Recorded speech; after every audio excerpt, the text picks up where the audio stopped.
कहानी की शुरुआत होती है जब रशिया की एक बड़ी नदी के बीच में दो बोट चलाने वाले एक कार्गो शिप के पास आए। जैसे ही वो मिले, वलेरा ने उनको बताया कि 1 टन से ज्यादा कैवियार यानी मछली के अंडे ट्रांसपोर्ट करने हैं। इतना सुनते ही ओलेग तो खुश हो गया। वो अपने साथी को मनाने लगा कि ये काम ले लेते हैं। उस बूढ़े आदमी ने पहले तो मना कर दिया क्योंकि उसे लगा कि बोट इतना वजन नहीं संभाल पाएगी, लेकिन फिर हार कर उसने ओलेग की बात मान ली। ये काम मिलते ही ओलेग खुशी मनाते हुए थोड़े से मछली के अंडे खाने लगा, लेकिन कुछ ही मिनटों बाद बोट ज्यादा वजन की वजह से टूट गई। ओलेग ने बचाने की बहुत कोशिश की, लेकिन फिर भी सारा सामान नदी में डूब गया। बाद में जब वो दोनों किनारे पर मिले, बूढ़ा आदमी गुस्सा हो गया और ओलेग को मारने लगा क्योंकि ओलेग के लालच ने उसकी बोट बर्बाद कर दी। उसने ओलेग से कहा कि अब नुकसान का पैसा तू भरेगा। तब ओलेग अपनी गलती मानते हुए उसे पार्किंग में ले गया और मजबूरी में अपनी गाड़ी उसे दे दी। अगले दिन ओलेग अपनी गर्लफ्रेंड श्वेता से मिला, जो बैंक में काम करती थी। ओलेग ने कहा कि उसे फिर से लोन लेना पड़ेगा, लेकिन श्वेता ने कहा कि अब तो कोई बैंक उसकी मदद नहीं करने वाला। फिर ओलेग ने अपनी गर्लफ्रेंड से कहा कि बैंक का पैसा चुरा लें, लेकिन श्वेता ने मना कर दिया और कहा कि ऐसा करने से प्रॉब्लम और बढ़ जाएगी। थोड़ी देर बाद ओलेग अपनी साथी के साथ वहाँ से निकल गया। श्वेता ने देखा कि ओलेग के पास एक नई गाड़ी है जो गंदगी और मछलियों के टुकड़ों से भरी हुई थी। अपने बॉयफ्रेंड की प्रॉब्लम सॉल्व करने के लिए श्वेता ने उसे याद दिलाया कि पापा तुम्हें थोड़ा पैसा दे सकते हैं, वैसे ही सब उन्हें घर बेचने के लिए कहते रहते हैं, तुम उन्हें मना लो, फिर मेरे हिस्से जो आएगा वो तुम्हारा। लेकिन ओलेग ने मना कर दिया कि वो अपने आप को नीचा नहीं दिखाना चाहता। अब कुछ और ऑप्शन नहीं बचा तो दोनों बोरिस के घर गए, जो अपने परिवार के साथ टॉयलेट रिपेयर कर रहा था। वहाँ ओलेग ने अपने होने वाले ससुर से अकेले बात करनी चाहिए। जैसे ही उसने घर बेचने वाली बात कही, बोरिस गुस्से में आया और पूरे परिवार से झगड़ा करने लगा। तभी एक बड़े से मीटियोराइट के टुकड़े धरती पर गिरने लगे। जब उनका परिवार झगड़ रहा था तो एक टुकड़ा उनके घर पर गिरा और सीधा श्वेता के दादा के ऊपर आया, जिससे वो नीचे गिर गए। ये देखकर सबको लगा कि कोई गोली चला रहा है और वो सब घबरा कर बाहर भागे। बाहर उन्होंने देखा कि अलग अलग जगहों पर मीटियोराइट गिर रहे हैं। फिर उन्हें याद आया कि दादा को भी तो लगा था। वो उसके पास गए और देखा कि वो थोड़ा घायल है, लेकिन अभी जिंदा है। बोरिस ने चेक करके बताया कि ये गोली नहीं, मीटियोराइट है। ये सुन के ओलेग चिल्लाने लगा कि सब लोग जल्दी से खुदाई करो ताकि वो टुकड़ा बेचकर पैसे कमा सके हम। सब लोगों ने मिलकर थोड़ी देर के लिए खोदा, लेकिन फिर वो सब थक गए। लेकिन ओलेग अकेला खोदता रहा और सुबह तक उसने एक बहुत बड़ा मीटियोराइट का टुकड़ा निकाल लिया था। उसने परिवार को बताने का सोचा, लेकिन उसी वक्त पेवल ने उसे बुलाया। पेवल ने कहा कि उसकी ताकत खत्म हो रही है, ऐसा लगता है मानो उसका टाइम आ गया हो। ओलेग ने कहा कि रुकिए, मैं एम्बुलेंस बुला रहा हूँ, लेकिन पेवल ने उसे रोका और कहा कि मैं अपनी जिंदगी में सब कुछ देख चुका हूँ, अब मुझे कुछ और नहीं चाहिए। इसके बाद बूढ़ा आदमी उसके सामने ही चल बसा। ओलेग टेंशन में श्वेता को बताने गया, लेकिन श्वेता ने उसे इग्नोर कर दिया और सोती रही। ओलेग को ये नहीं पता था कि मीटियोराइट अपनी शेप बदल चुका है और अब वो एक जामुनी रंग का लिक्विड बन गया था।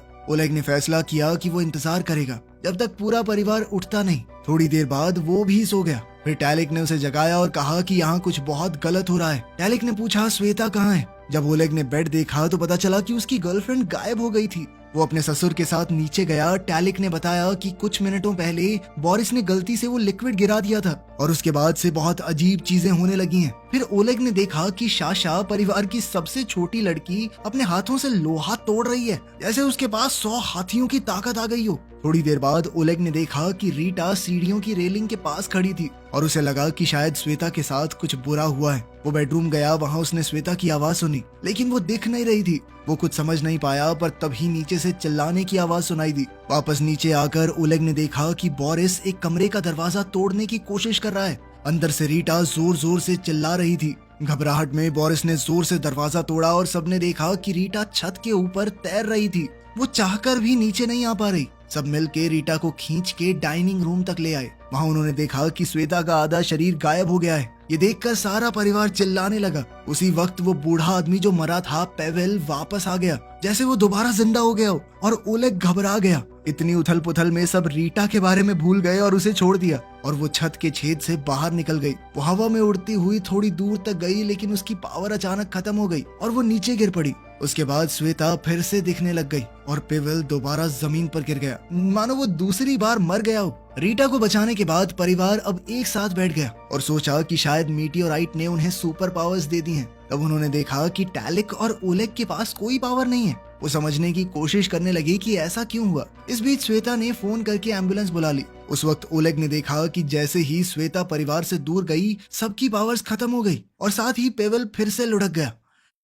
फैमिली हॉस्पिटल गई, डॉक्टर ने चेक किया और कहा कि सब बिल्कुल नॉर्मली लग रहे हैं। ओलेग ने कहा कि इनके शरीर में रेडिएशन लेवल चेक करो, लेकिन डॉक्टर ने कहा कि हमारा रेडिएशन मीटर ठीक से काम नहीं कर रहा। साथ ही डॉक्टर ने बात बदलते हुए कहा कि विटामिन खाओ, सब ठीक हो जाएगा, विटामिन ही सब कुछ होते हैं। परिवार को समझ आ गया कि कोई उनकी बात पर विश्वास नहीं करने वाला। वो घर वापस आए और अपनी नई सुपर पावर्स के साथ जीना सीखने लगे। डिनर पर सबने सोचा कि उन्हें जादुई शक्तियां क्यों मिली। रीटा ने कहा कि इन शक्तियों का इस्तेमाल करके हम एक बड़ा ही खतरनाक सर्कस बना सकते हैं।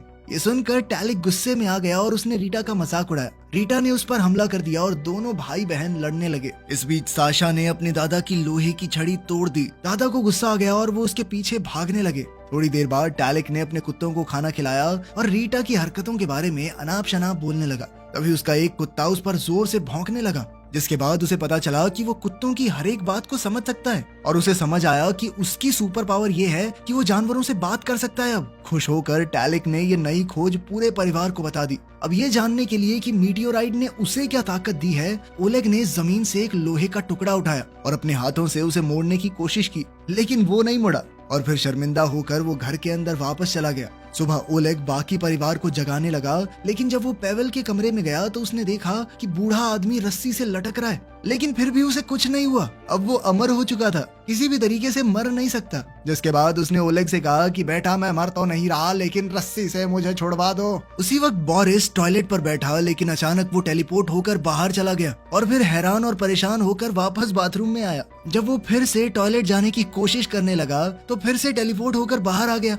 और परिवार वाले हैरान हो गए कि ये हो कैसे रहा है। सारे सवालों से तंग होकर बोरिस ने कहा कि अब मैं दोबारा करके नहीं दिखाऊंगा, टॉयलेट जाना है मुझे, मैं टॉयलेट नहीं जा पा रहा हूँ। फिर उसने अपने पूरे परिवार को अपने साथ अपनी पसंदीदा मछली पकड़ने वाली जगह पर चलने के लिए कहा, क्योंकि वहाँ जाकर उसका दिमाग शांत हो जाता था। जब वो लोग वहाँ पहुँचे, रीटा अपनी ताकत से झील के ऊपर उड़ने लगी और टैलिक एक कुत्ते के पास बैठकर अपने फोन की वीडियोज उसे समझा रहा था। इसी बीच ओलेग ने बोरिस से कहा कि मेरे पास एक आइडिया है, हम सब की पैसों की दिक्कत खत्म हो जाएगी। लेकिन बोरिस ध्यान से नहीं सुन रहा था, वो तो बस टेलीपोर्ट होने की ट्रेनिंग करने में लगा हुआ था। ओलेग ने समझाया कि हम श्वेता के गायब होने की ताकत का इस्तेमाल करके बैंक के करीब $3 मिलियन चुरा सकते हैं, ताकि उनके पास पैसा आ जाए और वो अपनी मर्जी से जिंदगी जी सकें। लेकिन ट्रेनिंग खत्म करने के बाद बोरिस ने कहा कि ऐसा कुछ नहीं करने वाले, हम ऐसी हरकतों से सब मुसीबत में पड़ सकते हैं। उसने कहा कि हम बस इंतजार करेंगे, जब सब कुछ ठीक हो जाएगा तो फिर से नॉर्मल जिंदगी जिएंगे। इसके बाद ओलेग गुस्से में परिवार से दूर चला गया, जिसके बाद पेवेल फिर से मर गया और रीटा पानी में गिर पड़ी। ओलेग समझ गया कि सबकी ताकतें उसके और श्वेता के दूर जाने से खत्म हो जाएंगी, लेकिन बोरिस ने कहा कि मुझे इस बात से कोई फर्क नहीं पड़ता, हम नॉर्मल जिंदगी जी लेंगे। उसने ओलेग से कहा कि परिवार को और परेशानी में मत डालो, क्योंकि पहले ही ओलेग की गलतियों की वजह से वो बहुत मुसीबत में है। इस बहसबाजी से थककर ओलेग ने श्वेता को गाड़ी में बैठने को कहा और श्वेता ने साशा से कहा कि जब तक हम लोग बाहर हैं दादाजी की बॉडी को छुपा देना। सफर के दौरान श्वेता ने कहा कि तुम्हारे प्लान में गड़बड़ी है, हम पकड़े जाएंगे, हमारी जिंदगी तक खतरे में पड़ सकती है। जैसे ही वो उस एरिया से निकल रहे थे, उनको कुछ गुंडों ने रोक लिया और उनकी गाड़ी घेर ली। थोड़ी देर बाद वलेरा वहां आया और उसने ओलेग से कहा कि गाड़ी में आकर बात करो। गुंडे ने ओलेग को धमकी दी कि अगर कैवियर में जितना पैसा डूबा है वो कर्ज चुकाया नहीं ना, तो तुझे जबरदस्ती चाइना ले जाके काले बाजार में बेचूंगा, समझा। ये सुनकर ओलेग बहुत डर गया। वो रोड के किनारे खड़ा होकर सोचने लगा कि अब क्या करे। उधर श्वेता ने भी वलेरा की बात सुन ली थी, तो उसने ओलेग को गले लगाया और कहा कि मैं बैंक में चोरी का प्लान पूरा करूंगी, तुम चिंता मत करो, हम कर लेंगे सब ठीक। फिर उन्होंने बैठकर पूरा चोरी का प्लान बनाया। बाद में पूरा परिवार लिविंग रूम में इकट्ठा हुआ और सबने मिलकर तय किया कि चोरी का प्लान अब शुरू करना है। इसके बाद सबने फैसला किया कि रात भर पार्टी करेंगे, क्योंकि हो सकता है कल पकड़े जाएं, फिर जेल में चक्की पीसनी पड़े, तो आज पार्टी तो बनती है। सुबह ओलेग ने रीटा के साथ मिलकर नाश्ता बनाया। रीटा ने कहा कि मुझे एक प्ले करना है। बोरिस ने भी जोर डाला तो ओलेग ने उसकी बात मान ली। फिर सब लोग एक बड़े थिएटर गए जहाँ रीटा ने अपना इंट्रोडक्शन दिया। उस जगह के हेड ने उसकी शक्ति देखी तो वो हैरान हो गया। इसके बाद परिवार के सभी लोगों ने एक एक करके अपनी ताकत दिखाई और वो आदमी ये सब देखकर पूरी तरह हिल गया। हैरान होकर थिएटर का हेड बोला कि मैं तुम सबको काम पर रखूंगा, लेकिन ये सुनकर ग्रुप वहाँ से निकल गया और ओलेग ने उस आदमी को धमकाया कि कोई भी रिकॉर्डिंग तो नहीं कर रहा था ना। रात को ओलेग को लगा कि उसके शरीर में कुछ तो अजीब हो रहा है। बाथरूम में जाकर उसने देखा कि उसकी ताकत है कि उसकी उंगलियों से पानी निकलता है। ये क्या फुद्दू सी पावर है। अगली सुबह ओलेग साशा के साथ एक महंगे रेस्टोरेंट में लंच करने गया, क्योंकि साशा ने ये शर्त रखी थी कि वो बैंक लूटने में मदद तब करेगी जब ओलेग उसका रोमांटिक डेट पर जाने वाला सपना पूरा करेगा। लेकिन फिर जल्द ही ओलेग ने देखा कि पूरा परिवार छुप कर उनको देख रहा था। वो बेचारा वैसे ही छोटी बच्ची के साथ डेट पर आकर बहुत शर्मा रहा था। ऊपर से श्वेता भी गायब होकर उनके पास वाली कुर्सी पर बैठ गई और ओलेग को चुंडियां मारने लगी। वो अपनी टिंगू बहन की रोमांटिक डेट को थोड़ा हद में रखना चाहती थी। इसी बीच ओलेग ने देखा कि वलेरा और उसके आदमी भी रेस्टोरेंट में है। वलेरा ने ओलेग को पहचान लिया और उसके पास आया। ओलेग डर के मारे कुछ नहीं कर पाया, लेकिन फिर उसे बचाने के लिए साशा उठ गई और अपनी ताकत से गुंडे की हड्डी पसली एक कर दी। साथ ही उसके 2 आदमी भी पेल दिए। सब कुछ देखकर ओलेग घबरा गया और वहाँ से भागा। उसके पीछे श्वेता भी भागी। इसी वजह से साशा की पूरी ताकत खत्म हो गई और पूरा परिवार जल्दी से कार की तरफ दौड़ा ताकि वो वहाँ से निकल सकें। फिर बैंक में चोरी का दिन आ गया। सबने गाड़ी सेट की। श्वेता ने अपने कपड़े उतारे और फिर गायब होके ओलेग के साथ बिल्डिंग की तरफ चलने लगी। अपनी शक्तियों का इस्तेमाल करके श्वेता बिना किसी को दिखे सिक्योरिटी क्रॉस पार करके बैंक के लॉकर रूम का पासवर्ड देखने लगी। बाहर बोरिस ने गाड़ी एक और जगह पर पार्क करनी चाहिए, लेकिन पुलिस कार ने उन्हें रोक लिया। पुलिस ने कहा कि जल्दी से रास्ता खाली करो। टैलिक ने सोचा कि अगर दूर गए तो श्वेता की ताकत चली जाएगी। बोरिस ने टाइम पास करने की कोशिश की और रास्ता छोड़ने से मना कर दिया। पुलिस ने गुस्से में गाड़ी की फोर्स से उन्हें धक्का दिया और उस जगह से दूर कर दिया। इसी वजह से पेवल फिर से मर गया और श्वेता अचानक दिखने लगी। बैंक के अंदर मौजूद सभी लोग शॉक हो गए। ओलेग तुरंत बाहर भागा और परिवार के साथ मिलकर बूढ़े को बिल्डिंग के पास खींच लिया, जिससे श्वेता की पावर वापस आ गई। लेकिन प्लान तो फेल हो गया था। वो सब जैसे ही निकलने लगे, पुलिस की एक गाड़ी ने पीछे से उन्हें रोक लिया। उन्होंने पहले ही बोरिस को वार्निंग दे रखी थी, तो पुलिस वाले के आने से पहले वो वहाँ से टेलीपोर्ट हो गया ताकि बात और न बढ़ जाए। लेकिन गलती से पुलिस की गाड़ी के अंदर ही टेलीपोर्ट हो गया था वो। भैया ये गाड़ी आपकी है? अच्छी है बहुत। घर लौटने के बाद बोरिस ने कहा कि आज तो ओलेग की वजह से बच गए। गुस्से में ओलेग ने सबको डाइनिंग रूम में बुलाया और कहा कि तब तक कोई कुछ और काम नहीं करेगा जब तक चोरी पूरी नहीं होती। रीटा ने कहा कि मुझे अभी भी प्ले करना है, लेकिन सबने मिलकर उसे चुप करवा दिया। अपनी बेइज्जती से परेशान होकर वो बाथरूम में रोते हुए भाग गई। ओलेग को बुरा लगा और उसने फैसला किया कि उसका शो कर देते हैं ना। शो की रात रीटा बहुत घबरा गई। वो गलती से दूसरी ओर मुड़ गई और पूरी बिल्डिंग में उड़ने लगी। ओलेग और श्वेता अलग हो गए ताकि रीटा को पकड़ सकें, लेकिन रीटा के मिलने से पहले ही वलेरा वहां आ गया और उसने ओलेग के मुंह पर मुक्का दे मारा, जिसके बाद ओलेग तुरंत ही बेहोश हो गया। थिएटर का हेड अपना प्ले बिगड़ने से बहुत नाराज था। उसने बदला लेने के लिए कहा कि ओलेग को पब्लिक के सामने सजा दो। उसे स्टेज के पर्दे के पीछे फेंक कर बहुत मार पड़ी। थोड़ी देर बाद ओलेग बाहर आया और अपने परिवार से मिला। श्वेता ने अपने बॉयफ्रेंड को ऐसे देखकर पूछा कि क्या हुआ तुम्हें? बस मेरा हो गया है, थक गया हूँ मैं, ओलेग ने कहा। ये परिवार बेवकूफ और मतलबी लोगों का झुंड है और कुछ नहीं। उसने गुस्से में सबको कह दिया कि चाहे तुम्हारे पास पूरी दुनिया की ताकत आ जाए, फिर भी तुम बेवकूफ ही रहोगे। उसने ये भी कहा कि अपना कर्ज मैं अकेले चुकाऊंगा और फिर सबको वहीं छोड़कर वो चला गया। लेकिन बोरिस ने कहा कि इस परिवार से कोई दूर नहीं जाता। उसने अपने दामाद को पकड़ा और जबरदस्ती बैंक ले गया। वहाँ सबने अपने प्रोफेशनल मास्क पहने। रीटा ने एक बड़ी चेन लेकर दीवार पार की और साशा ने ट्रक धकेल कर गली का रास्ता बंद कर दिया। इसके बाद बोरिस टेलीपोर्ट होकर अंदर चला गया, जबकि श्वेता ऊपर से कूदकर तिजोरी वाले कमरे तक पहुंच गई। उसने कल देखा हुआ पासवर्ड इस्तेमाल करके तिजोरी को खोल दिया। बाहर कुछ बूढ़े शराबियों ने इन लोगों को देख लिया। जब बाकी सबका ध्यान नहीं था तो पेवल ने थोड़ा पेट्रोल पिया और सिगरेट जलाई, जिससे आग का धुआं निकला। ये देखकर तो बुढ़े हिल गए। उस वक्त रीटा साशा को अंदर ले गई और उसने पूरा सेफ ही बाहर फेंक दिया। उन सब ने अपनी गाड़ी के ट्रंक में पैसा भरा और टैलिक ने अपने कुत्ते पुलिस को रोकने के लिए भेज दिए। चोरी खत्म होते ही परिवार वहां से भाग गया। पेवल ने कुछ पैसे गरीबों की तरफ फेंके और पुलिस ने चोर समझ के उन लोगों को ही पकड़ लिया। कुछ घंटों बाद सब लोग शहर की ऊंचाई पर गए और करोड़पति बनने की खुशी मनाने लगे। लेकिन ये खुशी ज्यादा देर नहीं टिकी, क्योंकि पेवल ने अपना अंतिम फैसला सुना दिया। उसने अपने परिवार को अलविदा कहा और अपनी मौत के लिए जगह चुनी। पूरा परिवार आंसुओं के साथ उसे अलविदा कहकर वहां से निकल गया। गाड़ी चलाते वक्त रीटा ने देखा कि दादाजी गिर गए। उसने कहा, पापा वापस चलो। लेकिन एक बार फिर से अपनी जान बचने से पेवल गुस्सा हो गया और उसने सबको कहा कि जल्दी से यहाँ से चले जाओ, तुम सब पागल हो क्या, परेशान कर रहे हो यार, बूढ़ा आदमी चैन से मर भी नहीं सकता। और इसने आइडिया दिया कि हम एक बड़ा सा घर खरीद के सब साथ में रहेंगे। लेकिन सबने कहा कि पैसा बांट लो, ठीक है, सबके अपने प्लान है। बोरिस ये सोचकर उदास हो गया कि कोई उसके साथ नहीं रहना चाहता। तब पेवल ने कहा कि देखो, मैंने पुलिस को बुला दिया है, अगर जल्दी से यहाँ से नहीं गए ना तुम लोग, तो सब के सब फंसोगे, जेल में रहोगे तुम, समझे?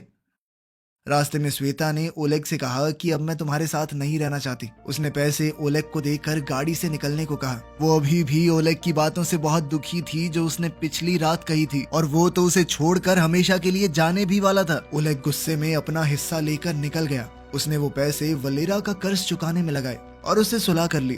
फिर उसने ये देश छोड़ने का प्लान बनाया। एयरपोर्ट पर ओलेग ने न्यूज पर देखा कि श्वेता और उसका परिवार पकड़ा गया क्योंकि वो पेवल के शरीर को वापस लेने गए थे। पूरे परिवार की बुरी हालत देखकर ओलेग को अफसोस हुआ कि उसने उन्हें छोड़ दिया। उसने फैसला किया कि वो पेवल के साथ मिलकर उन्हें बचाएगा। जैसे ही वो कोर्ट में घुसे, सबकी पावर्स वापस आ गई। पेवल फिर से जिंदा हो गया और गुस्से में सबके ऊपर हमला करने लगा। बोरिस टेलीपोर्ट होके गार्ड को रोकने लगा। साशा ने अपने भाई बहनों को जेल से आजाद किया और सबने अपनी ताकतों का इस्तेमाल करके पुलिस के चक्के छुड़ा दिए। अब परिवार फिर से इकट्ठा हो गया था, लेकिन बाहर निकलते ही उन्हें पुलिस ने हर तरफ से घेर लिया। तब रीटा ने उड़कर गार्ड्स का ध्यान भटकाया, जिससे सभी एक गाड़ी में बैठ गए और रीटा भी उनके साथ ही चली गई। शहर की पूरी पुलिस अब उनके पीछे लग गई थी। एक पुलिस की गाड़ी उनका पीछा छोड़ ही नहीं रही थी। इससे इरिटेट होकर बोरिस ने टेलीपोर्ट होके पुलिस की गाड़ी का क्रैश करवा दिया। थोड़ी देर बाद एक और गाड़ी साइड से आई और साशा ने जोर लगाकर उसे धक्का दिया, जिसके बाद गाड़ी उलट पुलट गई। अब ओलेग को सामने कई सारी गाड़ियां नजर आई। उसने कोशिश की कि एक्सीडेंट ना हो, लेकिन फिर भी उनकी गाड़ी एक फ्रूट स्टॉल से टकरा गई। विंडशील्ड के ऊपर मिट्टी ही मिट्टी हो गई थी। ओलेग खुश हुआ कि अब तो उसकी ताकत काम आएगी। उसने अपनी उंगली से पानी छिड़क कर गाड़ी का शीशा साफ करते हुए आगे चलाई, लेकिन परिवार को पुलिस वालों ने रोड ब्लॉक से घेर लिया। तब साशा ने पोल पकड़कर गाड़ी घुमाई और सबको वहां से निकाला। फिर उन्होंने गलियों से निकलने की कोशिश की। जब पता चला कि पुलिस ने चारों तरफ से घेर लिया है, तो रीटा ने गाड़ी को उड़ा दिया। गाड़ी हवा में उड़ने लगी और पीछे लगी हुई पुलिस से वो लोग बच निकले। इस सब के बाद ओलेग फिर से वलेरा से मिला। उसने मदद के लिए शुक्रिया कहा क्योंकि वलेरा अपनी कार्गो शिप में छुपाकर पूरे परिवार को चाइना भेजने का इंतजाम कर चुका था। तैयारी के बाद परिवार एक बड़े कंटेनर में बंद हो गया, जो और कंटेनर्स के बीच में शिप पर रखा हुआ था। अब वो सभी लोग एक नई शुरुआत करने एक दूसरे देश की तरफ निकल गए। आपको इनमें से किसकी सुपर पावर सबसे अच्छी लगी, कमेंट्स में जरूर बताना। मिलते हैं अगली वीडियो में।